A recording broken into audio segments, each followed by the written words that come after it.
Este capítulo 31 de Jó é a conclusão do longo monólogo de Jó e o ponto culminante de seu argumento. É a sua defesa final e mais poderosa, apresentada na forma de um juramento solene diante de Deus. Em vez de simplesmente afirmar sua inocência, Jó lista uma série de pecados graves e jura, sob pena de terríveis maldições, que ele não cometeu nenhum deles.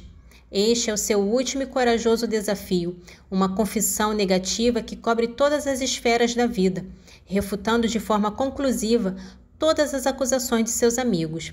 Vamos à leitura. Livro de Jó, capítulo 31. Eu havia feito um pacto com os meus olhos para não desejar nunca olhar para uma virgem. Que parte me daria Deus lá do alto? Que sorte o Todo-Poderoso me enviaria do céu? Acaso a infelicidade não está reservada ao injusto, o infortúnio ao iníquo?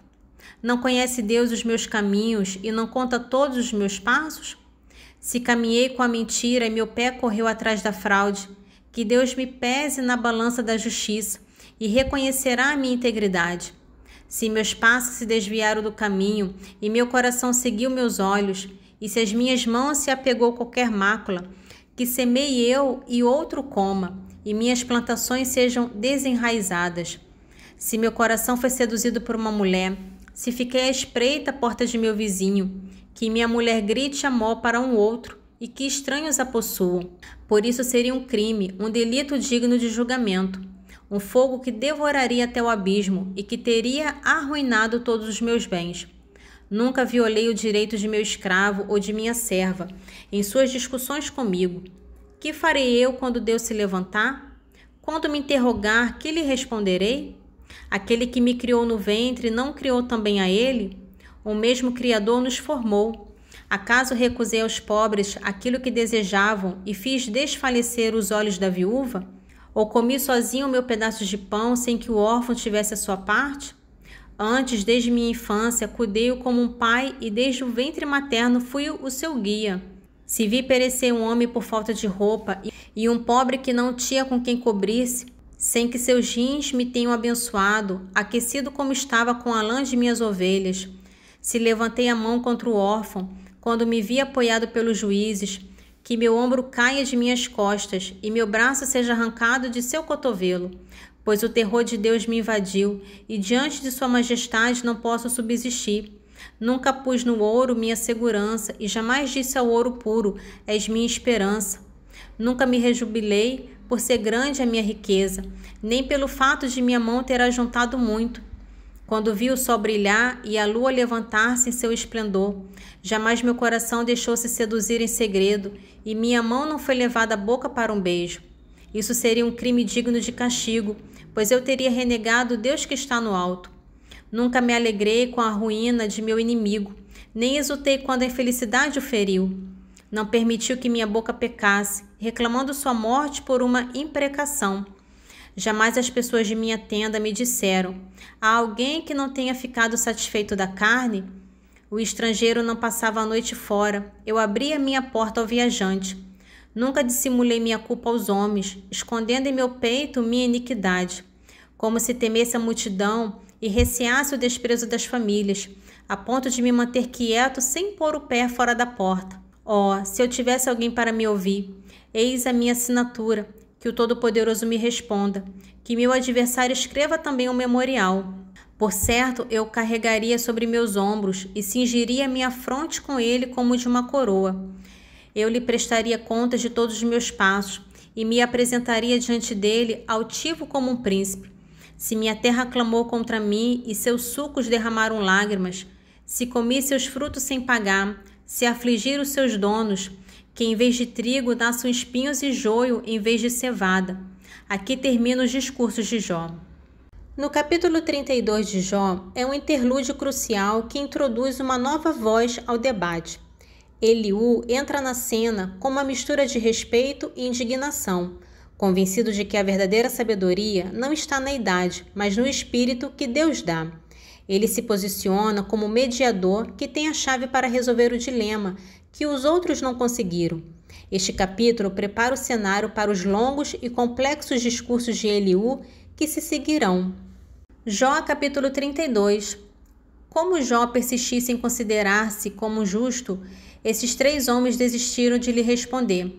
Então se inflamou a cólera de Eliú, filho de Baraquel, de Bus da família de Ram. Sua cólera inflamou-se contra Jó, por este pretender justificar-se perante Deus. Inflamou-se também contra seus 3 amigos, por não terem achado resposta conveniente, dando assim culpa a Deus. Como fossem mais velhos do que ele, Eliú esperou enquanto falavam com Jó. Mas quando viu que não tinham mais nada para responder, encolerizou-se. Então Eliú, filho de Baracal, de Bus, tomou a palavra nesses termos: Sou jovem em anos, e vós sois anciãos. Por isso minha timidez me impediu de manifestar-vos o meu saber. Dizia comigo: a idade vai falar, os muitos anos farão conhecer a sabedoria. Mas é o Espírito de Deus no homem, e um sopro do Todo-Poderoso que dá inteligência. Não são os mais velhos que são sábios, nem os anciões que discernem o que é justo. Por isso é que digo: escutai-me, vou mostrar-vos o que sei.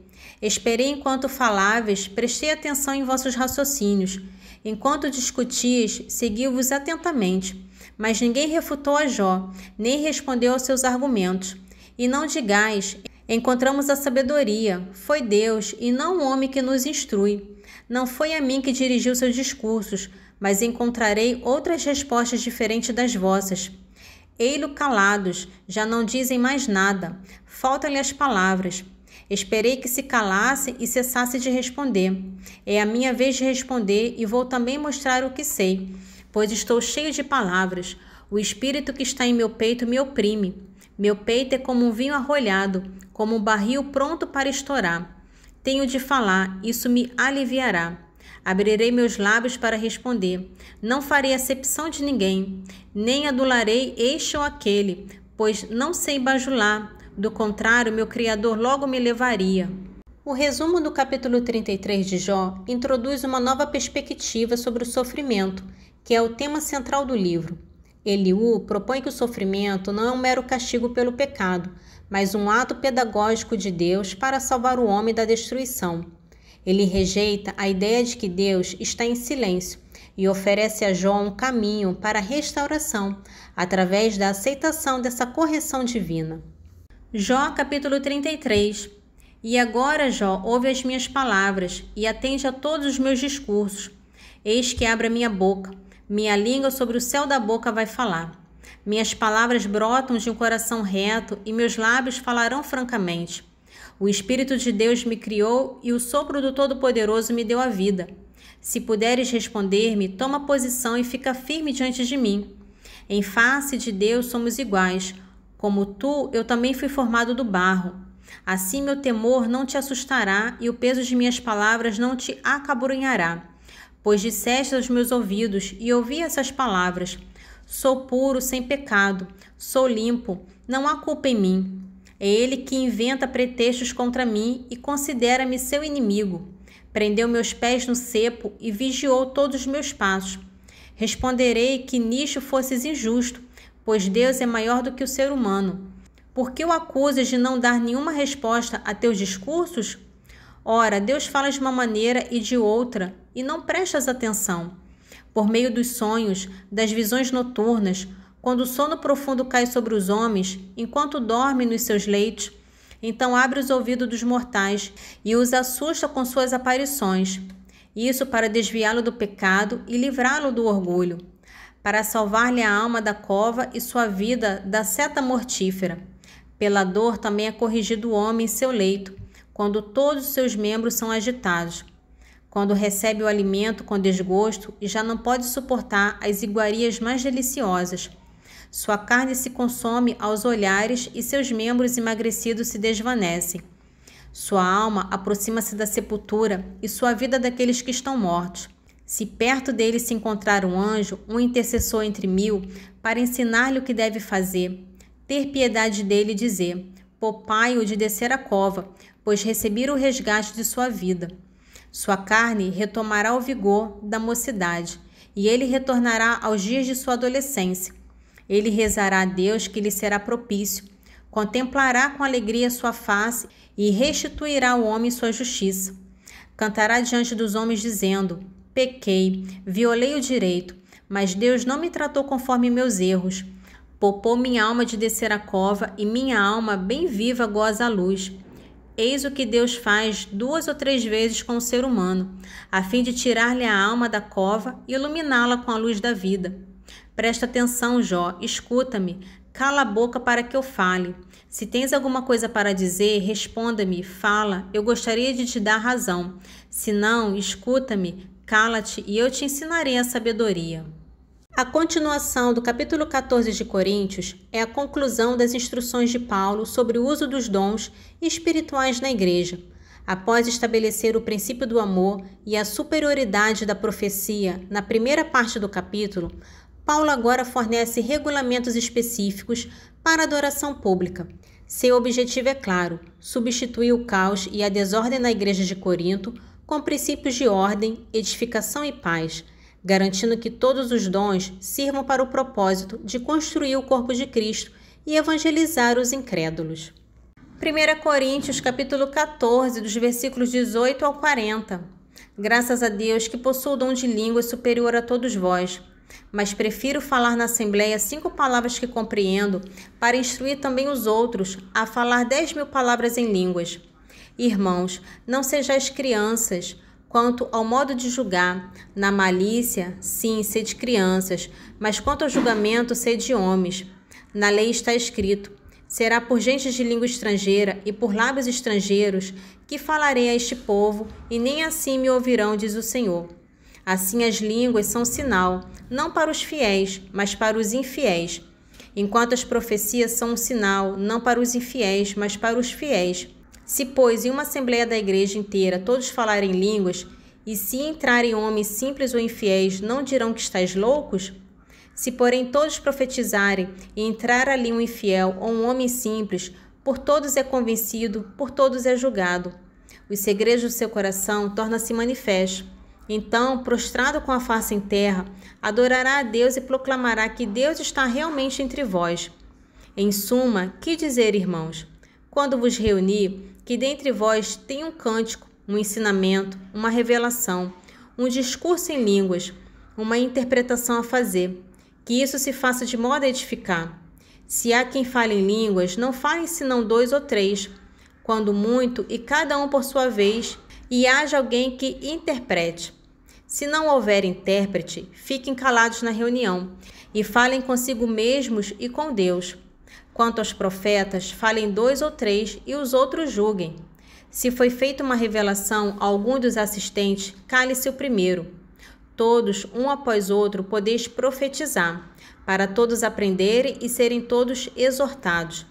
O espírito dos profetas deve estar-lhe submisso, porquanto Deus não é Deus de confusão, mas de paz. Como em todas as igrejas dos santos, as mulheres estejam caladas nas assembleias. Não lhe é permitido falar, mas deve estar submissas, como também ordena a lei. Se querem aprender alguma coisa, perguntem em casa aos seus maridos, porque é inconveniente para uma mulher falar na assembleia. Porventura, foi dentre vós que saiu a palavra de Deus, ou veio ela tão somente para vós? Se alguém se julga profeta ou agraciado com dons espirituais, reconheça que as coisas que vos escrevo são um mandamento do Senhor. Mas se alguém quiser ignorá-lo, que o ignore. Assim, pois, irmãos, aspirai ao dom de profetizar. Porém, não impeçais falar em línguas, mas faça-se tudo com dignidade e ordem. Nesse trecho do Salmo 89, é a primeira parte de uma meditação profunda sobre a natureza de Deus e do homem. O salmista estabelece um forte contraste entre a eternidade e a estabilidade de Deus e a mortalidade e a fragilidade do homem, que são consequências do pecado. Este lamento prepara o terreno para um apelo por misericórdia e sabedoria nos versículos seguintes. Salmo 89, dos versículos 1 ao 9. Senhor, fostes nosso refúgio de geração em geração. Antes que se formassem as montanhas, a terra e o universo, desde toda a eternidade vós sois Deus. Reduzis o homem à poeira e dizeis: Filho dos homens, retornai ao pó, porque 1000 anos diante de vós são como o dia de ontem que já passou, como uma só vigília da noite. Vós os arrebatais, eles são como um sonho da manhã, como a erva virente, que viceja e floresce de manhã, mas que à tarde é cortada e seca. Sim, somos consumidos pela vossa severidade e acabrunhados pela vossa cólera. Colocastes diante de vós as nossas culpas e nossos pecados ocultos à vista de vossos olhos. Ante a vossa ira passaram todos os nossos dias. Nossos anos se dissiparam como um sopro. Nesse trecho de Eclesiástico é uma conclusão forte do capítulo 7 e profunda. Ben Sirá que nos ensina que a sabedoria é manifestada em um espírito de reverência a Deus, de generosidade para com o próximo e de humildade diante da nossa mortalidade.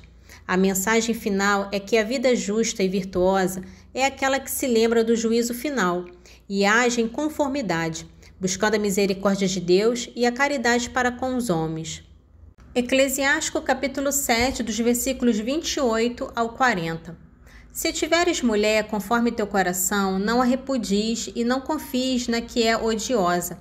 Honra teu pai de todo o coração, não esqueça os gemidos de tua mãe.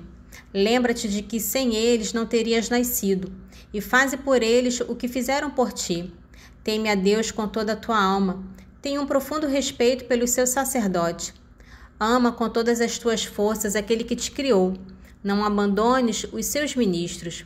Honra a Deus com toda a tua alma. Respeita os sacerdotes. Nos sacrifícios oferece-lhes espáduas. Dá-lhes como te foi prescrito, a parte das primícias e das vítimas expiatórias. Purifica-te de tuas omissões com pequenas oferendas. Oferece ao Senhor os dons das espáduas, os sacrifícios de santificação e as primícias das coisas santas. Estende a mão para o pobre, a fim de que sejam perfeitos teu sacrifício e tua oferenda.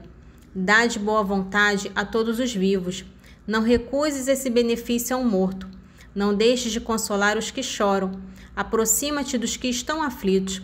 Não tenhas preguiça de visitar um doente, pois é assim que te firmarás na caridade. Em tudo o que fizeres, lembra-te de teu fim e jamais pecarás. Glória ao Pai, ao Filho e ao Espírito Santo, assim como era no princípio, agora e sempre. Amém. Divino Espírito Santo, iluminai-nos, guiai-nos, dai-nos sabedoria e discernimento. Amém.